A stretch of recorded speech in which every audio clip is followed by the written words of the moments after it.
Good afternoon. I'd like to welcome everyone into today's webinar. My name is Roger Taylor and I'll be presenting today. We have a relatively small group, so at the end of our webinar today we will be conducting an open mic session. You're welcome to present your questions at that time. For now, everyone's mic has been muted so that we don't get any background noise. So I'm going to go ahead and get started with the presentation. So first off, let's look at how we would change the default SketchUp settings within Mozaik. Under the Mozaik subdirectory in the data directory, there are 4 files that control how SketchUp initially looks when you launch a rendering within SketchUp. First of all, from the floor plan view to view the entire room, those default settings are stored in the file startup.skp. Your wall elevation defaults are stored in the file startup_elev for elevation.sketchup. Your individual product defaults, that would be for renderings that are launched from the product editor, those are stored in productstart.skp. And your optimizer sheet view defaults are stored in sheetview.skp. This information is also available to you in your help file. If you click on help and the online help system, under the did you know section, the ability or the information that we're covering here today and the ability to make those changes is defined there. So let's look at how we would actually go in and change one of those files. We'll bring in the Explorer. And as you can see, we're looking under the Mozaik directory in the data subdirectory, and we have our 4 default files. So if we click on startup.skp, for example, it will launch SketchUp with the default settings. In the defaults supplied with Mozaik, you have a green ground level and a blue sky level as your default setup. We can go in and make any changes here that we choose. For example, we'll go to the Styles menu, which you can see here, and we will default to a rendered, textured, white background 3D view. We'll go ahead and click on the View tab and deselect the axes. So now when I launch a room from Mozaik, it'll have a white background with a default textured view. No axes will be shown. We'll go in and File and save that as our new defaults. So what we've done is basically modified the startup.skp file within the Mozaik data directory. We could change the product, the sheet, and the startup elevation file differently. For example, within the elevation file, you may want to start that in a hidden line view so that you can go ahead and print immediately from the elevation drawings. And quickly, before we go any further, I'd like to show you a few websites that you will find very handy when it comes to SketchUp and learning SketchUp. First of all, Mozaik has a Facebook page that we'd like for you to become involved in. You can go to our home page, and at the bottom of the page there's an opportunity there to like us on Facebook, which will take you to our Facebook page. And Kelly has done a nice job of linking a lot of cool things there. One of the things that she's found is a really nice texture website where you can download textures for use in SketchUp.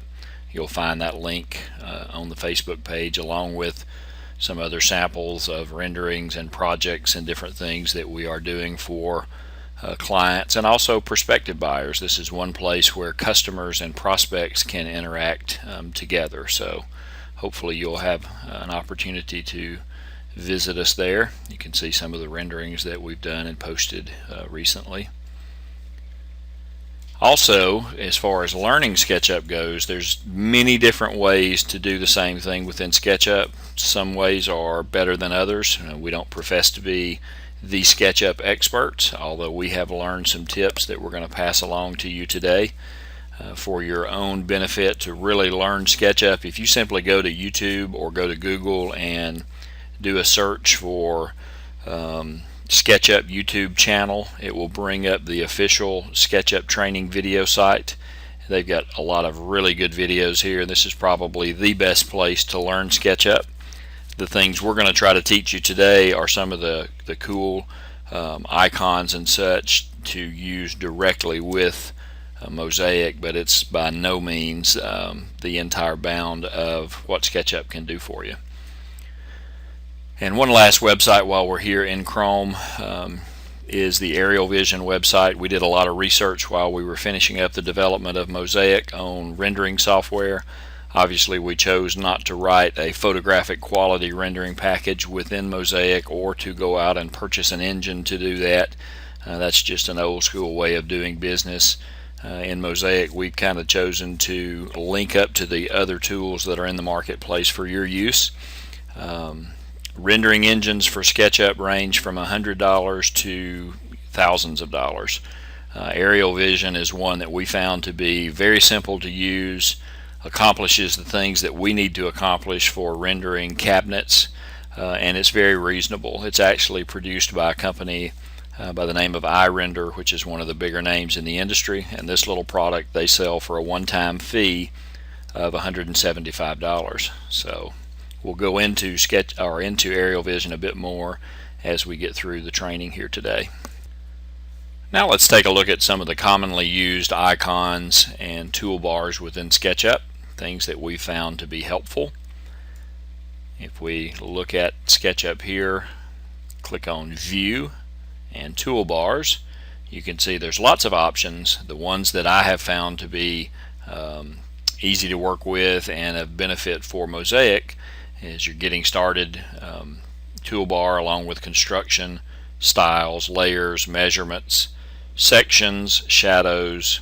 The standard toolbar adds a few things that Basic doesn't have or Getting Started doesn't have, and also the View tab. So let's take a look at some of these and what they will actually do for you. One other thing that's worth mentioning here is that you can organize your icon menus however you choose. For example, if we wanted to move this menu, we can click the selector here along the side and move it, say, to the bottom menu, or we can select it and move it into the working area, or again, if we would like to have it on the side menu, you can see how the icon changes to let you know that it is hooked to that menu, and then of course you can position it. So these can be pretty much arranged however you choose. Now let's go ahead and take a look at actually how some of the icons work. So we'll start by taking a look at the Getting Started menu here and some of the things that are available to you on that icon bar. Let's go ahead and pull a view into the window here. This is just a kitchen that we've designed within Mozaik, and the first thing we're going to train on is the selector icon, which obviously looks like a pointer. There's three different things that we can do with the pointer. We can single click on an object, we can double click on an object, which explodes it, or we can triple click on an object, which will drill down the selection to an interior part within the object. So whenever you would like to select something within SketchUp, just make sure that you're using the selector icon. Now let's go ahead and spin this around, and let's look at an example here. For example, perhaps we want to zoom in on this wall, and then the actual homeowner's kitchen, there is brick here behind the stove, so we want to go ahead and place those. And we'll use our selector icon and we'll triple click on that wall so that we've selected the wall all the way down to the front texture. We will select our rectangle and we'll draw a box here, our rectangle here on the wall. And now you'll notice that the rectangle is a different texture than the rest of the wall. If we go back to the selector, we can see that we have segregated that part of the wall. And now we'll go to our materials by clicking on the paint bucket. That will launch the material menu, and we'll go ahead and select the brick and cladding, and we'll pick a certain type of brick, and we'll go ahead and use the paint bucket and a left click to fill that section of the wall with the brick. You also have the ability to edit those, so if you wanted to change the shading slightly on those brick or even the dimensions and some of the other things, you can go into the edit menu here and change all of that. So we'll go ahead and exit out of that for a moment. Let's go ahead and use the reset button here to reset the view. These view buttons here are provided by Mozaik. Gives you 3 different basic views at the room level. And then we'll go to the orbit tool, and now you can see the brick has been placed on the wall there. Now let's rotate the room around. We'll zoom out and zoom back into a different area just using the wheel on the mouse. Now in looking at this wall, we'd like to create a pass-through, so we'll simply use the selector to triple click on the wall so that we have that wall selected. Again, with the rectangle tool, we will mark off an area, and then we will select that area, and we will choose to use the push-pull tool, and we're going to push that wall through until we get the message on face, and that lets us know that we're about to cut a hole in the wall. So we simply left click on the face, and now you can see that we've generated a cut through. It goes all the way through the wall. And let's look at doing something similar. Let's say we want to go into the 3D warehouse and we actually want to cut a hole in this wall and place a doorway there. So we'll go ahead and triple click on that wall. Take the rectangle tool, snaps at the edge of the wall. Those are known as inference points. And then we'll just stretch it up the wall to a nominal dimension. At this point, that's really not relevant. You'll see why momentarily. We will again take the push-pull tool and we will push that through on face, which creates the hole in the wall once again. And now we're going to move to the File and 3D Warehouse, and we're going to search for a house door. We'll just enter this search criteria as door. See what happens with that. Now we can scroll down and see the different things that produced, and we'll go ahead and select this one. Notice that you have a little 3D viewer within the warehouse so that we can spin models around to make sure that's what we're looking for, and that is a door with a cased opening, so that's what we want. So we'll go ahead and select to download that into the model. And now we'll go ahead and place it here. Notice that I get the message that I'm placing that on the face in the group, which is good. I'm placing it at the floor level. And obviously that's rotated or oriented wrong. So we're going to zoom in here and we're going to select the rotation tool. Come down to that corner, and we do want to rotate it on the blue axis. So we'll click there, move in this direction, and then just move it either way. If we want it hinged that direction or this direction, I'm going to go this way. And now we want to zoom in. We know that we want to place the inside corner of the casing here at this point on the wall, so we'll simply take and click on our move tool, zoom in and pick up the inside corner of the casing, and let's move that object to the wall here, and notice it'll snap right to that point. We zoom in, we can see that we've got it exactly where we want it. Now we zoom back out and we can see our door placed in the opening. And now obviously we need to size the opening to the door, so we're going to go back and click on that wall once again. We're going to select our push-pull tool, and we're going to pull the edge of that opening over to a certain point in this casing. For example, we want to bring it over to that point, and then we'll rotate the wall up.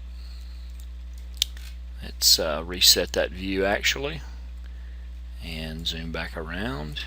Come in on that area, tilt the wall so we can see this area, and bring that down to a certain level in the casing also. And now we've got it placed the way we want it. So again, reset our view, click off that so we can see it in the drawing, zoom in.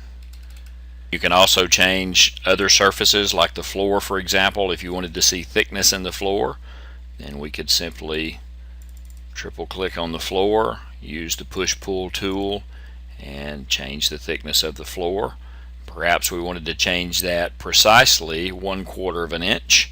If you notice, as I move this, you'll see in the lower left-hand corner of the screen the distance indicator. We can simply, once we are moving in this direction, we can go in and type an exact number. Perhaps we want to move this precisely 1/4 of an inch. So we have that, and now we want to rotate around, and we're going to zoom into this area, and perhaps we want to take the edge of the floor and we want to extend that out to the edge of the doorway. And now we'll go back in and reset the view once more. Click off that, and now we can see what we have there. Looks good, exactly what we want. And one other thing to point out with the measurements, you can be very precise within SketchUp when you're placing things. If we go in, for example, and we draw a rectangle here, and we know we want that rectangle to be exactly 18 inches by 21 inches, for example. As we're moving this, you can see the dimensions changing. We can go down and we can enter those dimensions either in feet and inches or inches by simply typing in 18,21, and now we can see that sized exactly the way we want it.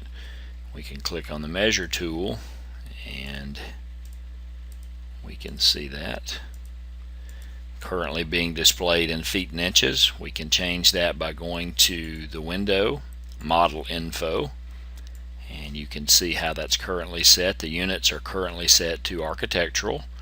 Maybe we want to change that to show the actual fractions or full inches, and of course that can be set however you choose and to pretty much any increment that you choose. Within Mozaik, we round everything to a 1/16 of an inch. You can change your precision level here in SketchUp if you choose to. Now let's look at placing an object within the design from the Mozaik 3D Warehouse. If we click on File, 3D Warehouse, and we search on the word Mozaik,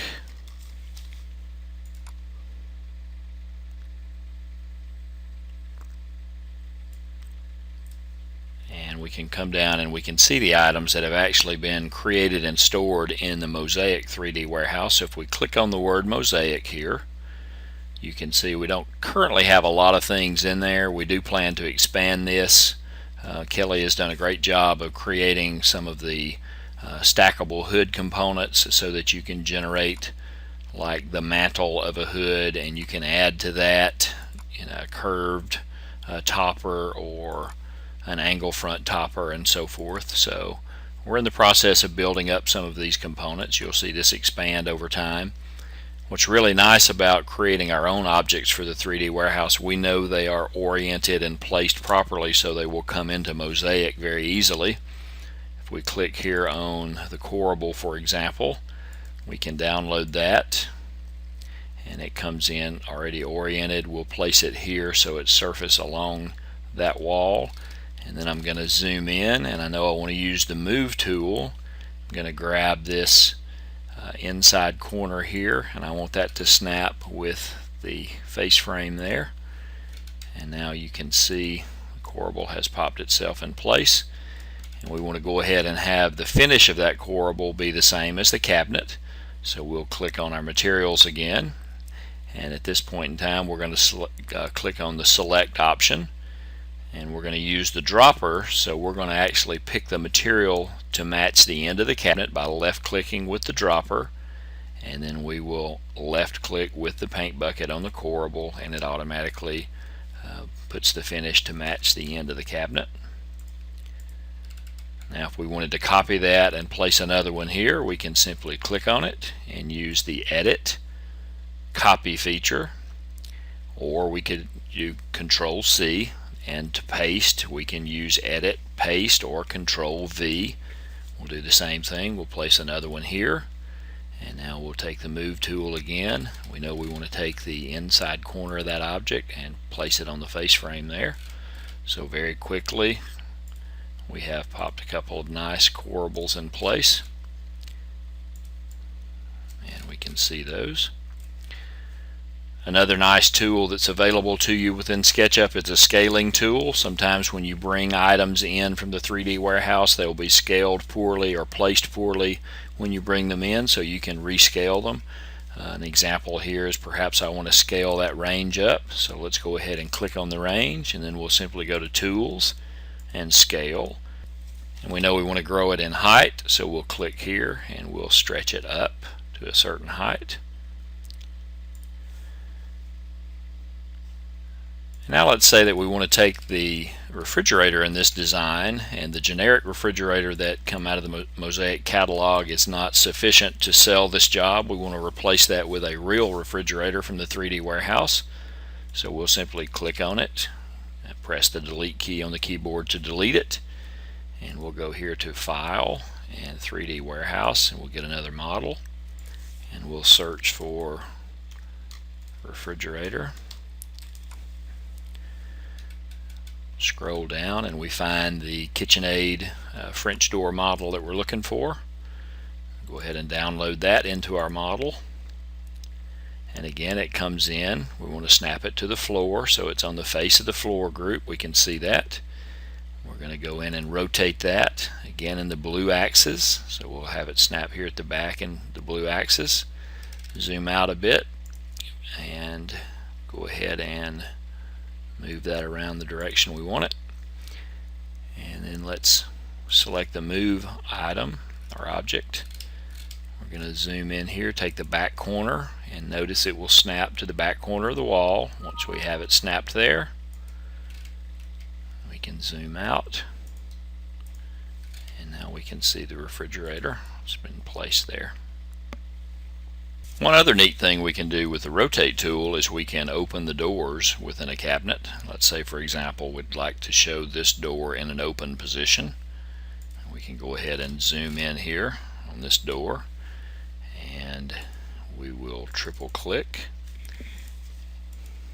and then simply hold down the Shift key, click on each component of the door including the knob, and then we'll go ahead and select the rotate tool. Let's zoom in here. We want to rotate on the blue axis again. Click on that corner. Let's move this direction. Left click and then simply open the door. Left click again. And let's reset the view and see what we have here. Now we can see the door open and we can see inside the cabinet. And of course that will remain that way in all different views as we move the design around. Now let's look at the construction menu, some of the neat things that we can do with that. Say for example we wanted to dimension this wall, then we can come down to the measure tool. Notice that it will snap to the intersection at the end of the wall, and then we can have it snap to the other point, and we can either move the dimension up or back. And of course that is a three-dimensional dimension, so it will rotate with the room. We will also dimension the height of the wall, which we can dimension out or back with the other dimensions. You can see those there. And the next toolbar we'd like to look at is the Styles toolbar, which is this toolbar here, which allows us to view things in an X-ray view or filled with color, textured.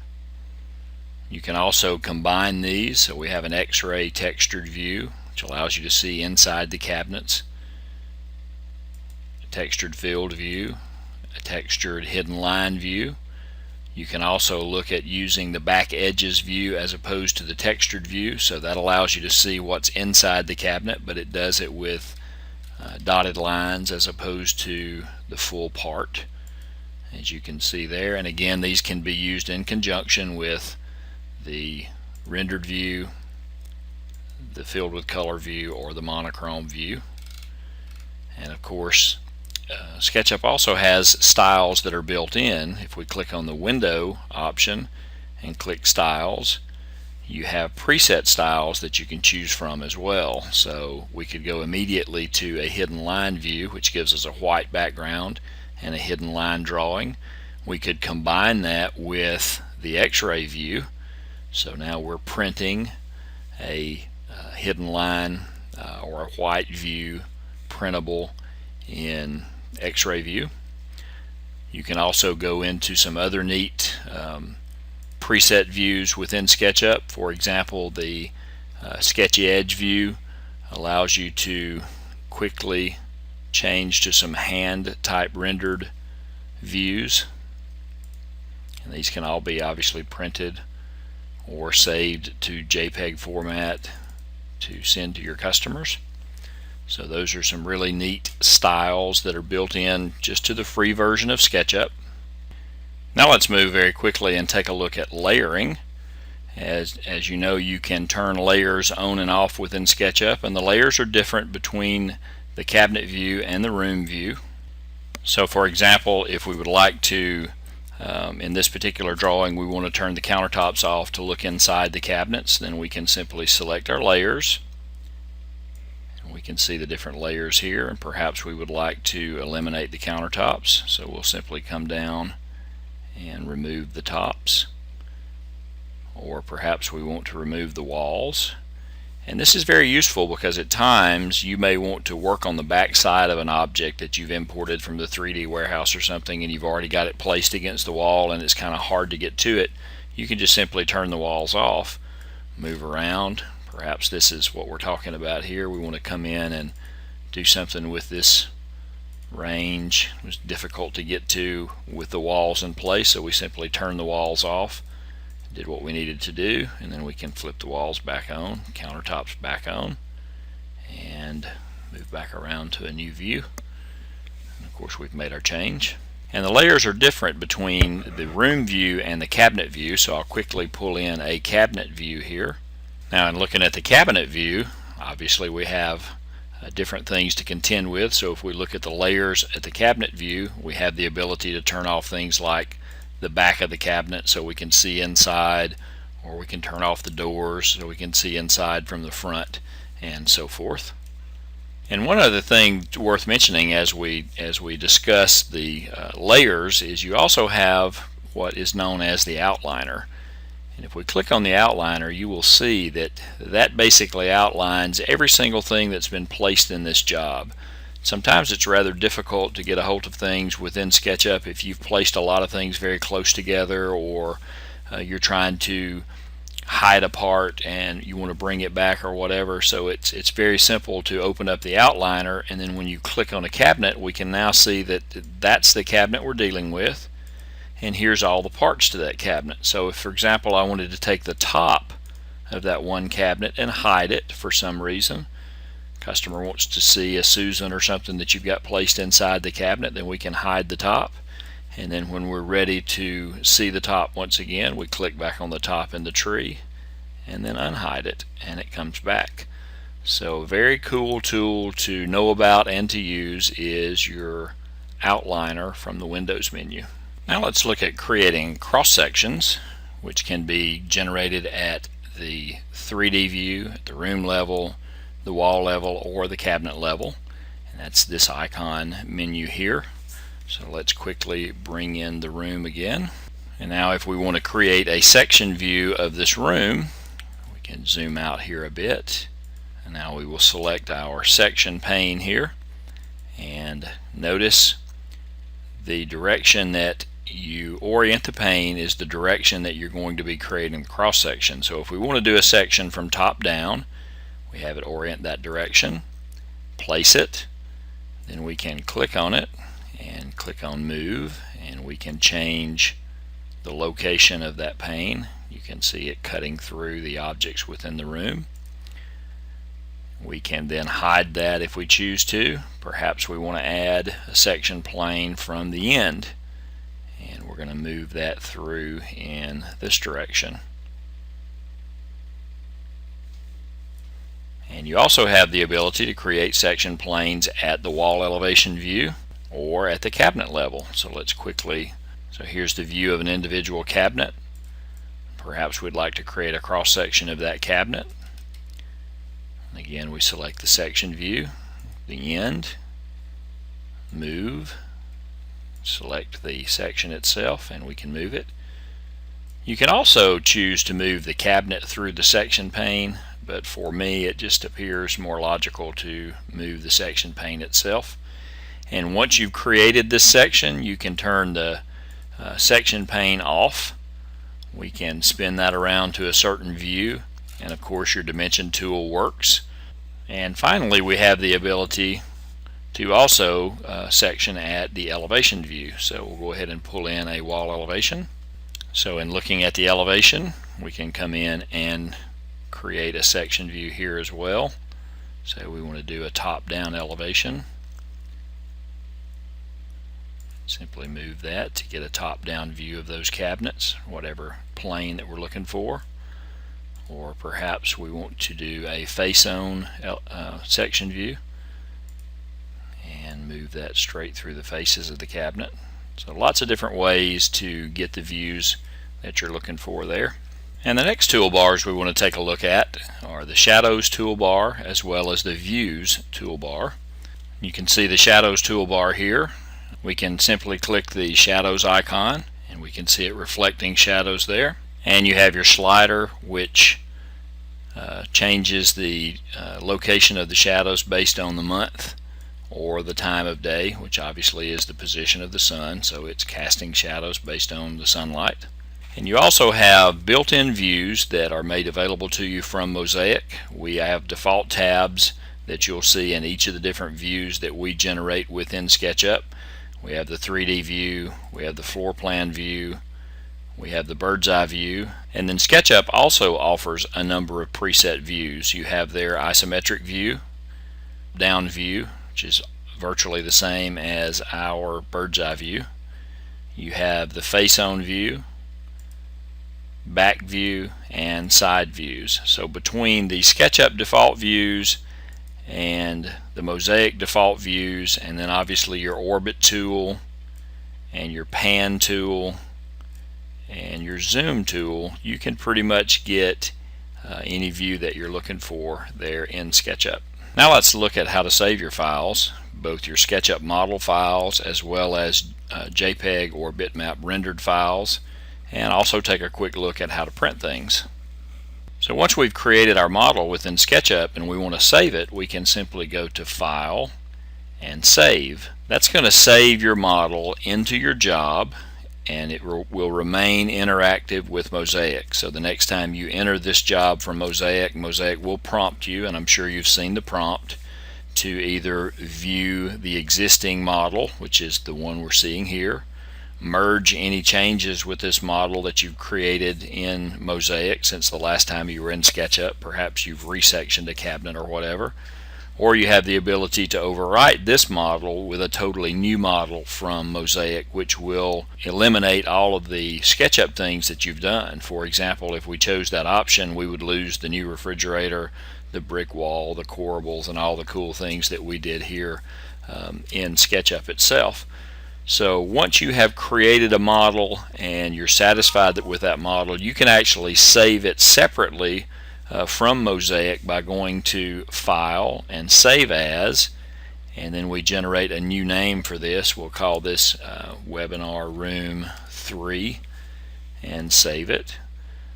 And so now that's a model that's been saved separate from Mozaik, and I can send this model perhaps to my designer or architects or builders or whatever, and they can use it to retexture the floors and the wall coverings and so forth. Since SketchUp is free, downloadable from the internet, you could actually send this to housewives and homeowners so they could come in and actually see any view of your room that you wanted to. Or you can actually generate JPEG or still photos to send to your customers. So if we wanted to send this view, for example, to the customer, then we could come into File and Export, and we'd like to export a 2D graphic, and we want to create this graphic. We will call it our 3D view. So we now have that view saved. We could go into the floor plan and perhaps we want to change the style here, and we want to generate our floor plan in a hidden line view with no axis. Actually, we want it with a white background, but we want textured cabinets. We want no floor, so we're going to go in and turn the floor off. And again, we want to remove the axis, and we're going to remove the section panes, and I want to print that particular drawing, except I want to also remove the dimensions that came in from Mozaik, so I'll click off those, and then we can go to File, and we can export that in a 2D graphic. Perhaps we want to generate a bird's eye view as well, and we want to get rid of the dimensions that we had earlier on this view, so we simply click on them and delete them, and we'll generate this view. Let's go ahead and turn this stuff off here so we can see the entire room. Perhaps we want to zoom in a little tighter and generate this view, so we'll click File and Export. You can also do your shop drawings and top drawings and things of that nature in the same way, by using your layers to eliminate the things that you don't want to see. For example, if we wanted to do countertop drawings, we'd get rid of the appliances, cabinets, dimensions, floor, and we'll even get rid of the walls. And so we just want to dimension our tops. We'll go ahead and take this refrigerator and hide it, as well as the corables. We'll hide those. And now we're going to dimension this by clicking the dimension tool. We're going to dimension from here to here, and we also want to dimension the individual top as well as the opening. Notice how that dimension snaps to the line of the other dimension. And of course, you can dimension, as you can imagine, the entire drawing however you choose.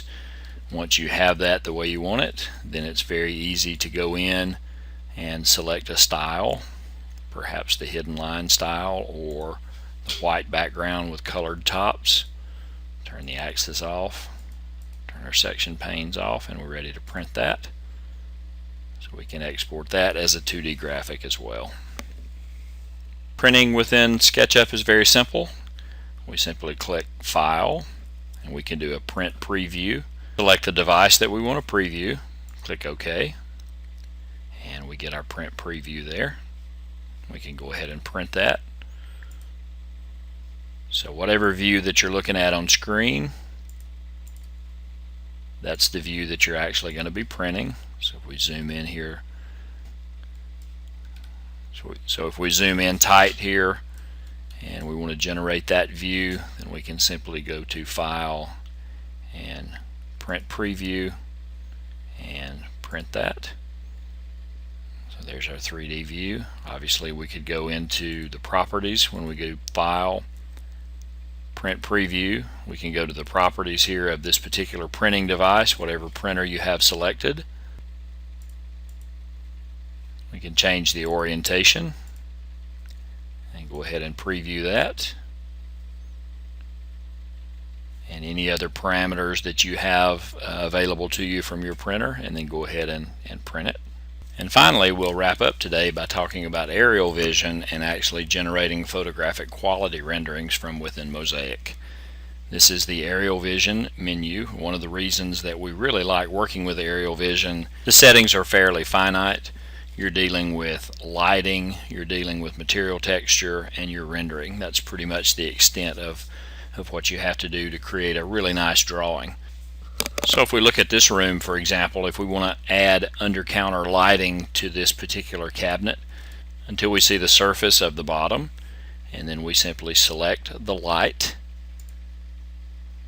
Within aerial vision, we want to generate a rectangular light or a round light. We're going to do a round light, and we want it to be 3 inches in diameter, and we'd like for it to be a 40-watt bulb, and then create the lamp. And then we simply get close to the bottom and it snaps to that surface, and we can very quickly place 3 of those. You can then click on the light, and you can right click your mouse to go back into aerial vision, and you can change the properties of that lamp. We can even aim it. Perhaps we wanted to take the direction of that one light and we wanted to focus it at a certain place, then we can change that. So lighting is very simple. Another important thing with rendering is your reflections and your textures. So if we wanted to take the refrigerator and make it a reflective metal, then we could simply click on that, right click, go to the aerial vision menu, and we can set the material properties. We want that to be a metal object, and it's got 90% reflection. You might want to tone that down just a bit. Click on this window, and we'll click on the materials, and I'll select transparent or translucent glass gray, and we'll quickly fill those. And then again, back to aerial vision, we can click on that panel and change its properties to glass, and even set the amount of transparency associated with that glass. So once you have the simple properties done, then you can simply go in and go ahead and render this job and select the size of rendering that you want to create, and that's really all there is to it. It takes a few seconds to render each room. We can see some examples that we have here. This job was emailed in by a customer. They wanted to learn how to turn a sink and a refrigerator on a 45-degree angle, and I just went ahead and kitted this kitchen out so that I could render it for you. If we click on the next slide, this is obviously modeled in SketchUp. If we click on the next slide, then we can see it actually rendered in aerial vision, and you can see that having your reflections in the window and the appliances, having your shadows, having glass actually look like glass, it makes a big difference as far as the way the renderings actually look. And you can see the over cabinet lighting that I've added in here. Click on the next slide, and you can see some unique things in this design also. You can see the panel here that's flush with your doors. You can see the crown molding wrapping that panel, and what really brings it together is the texture of the walls and the lighting there under the cabinets. This is a perfect example of stack molding that Kelly's created. This is a kitchen that we actually did in our cabinet shop. That's very easy to do. That's just drawn as one profile, and then Mozaik extrudes it along the cabinets and the moldings automatically. This is a bath rendering, and you'll notice the reflections in the mirror and in the doorway from the 3D warehouse, the flower in the vase from the 3D warehouse, the specialty fixtures, the ocean out the window, some of the things that were kitted out here from SketchUp really takes this simple design and will really help you sell it. Notice the detail in the closet doors. There's not a lot of cabinetry here. The things that were designed in Mozaik is the cabinets, the columns that surround the tub, and the rest of it is pretty much from the 3D warehouse. One last point to make as far as rendering goes: lighting is so important when it comes to renderings. This is a clubhouse that I was working on for someone. You'll notice the subtle reflections here. See the cue ball reflecting into that piece of glass. You can see the commercial entry door in the lobby there. You can see the lamp over the pool table, as well as the lamp in the corner, the floor lamp here, and the lighting and the way it's projecting. If we change the lighting just subtly, it makes a huge difference. That's just toning the lights down a bit, and this is actually changing the channel, the lighting channel, to focus on the lights being projected here and only the wall light there. It's also important to note that all of the wainscot paneling that you see here is created in Mozaik. There's no custom parameters, no operations that have been programmed specially or anything like that. Those are strictly created just from the section editor. Set the parameters so that I've got a coping stick on my stiles and rails. Set the overlay of the panel to be the proper inset of the panel for my stile and rail cutter. Sectioned it out with the section editor.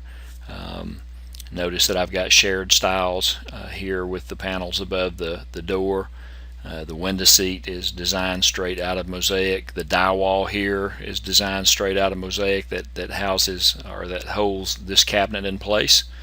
So if you think outside the box, there's a lot of capability within Mozaik, and certainly coupled with SketchUp and Aerial Vision, we can pretty much generate anything we want to design and render it very professionally.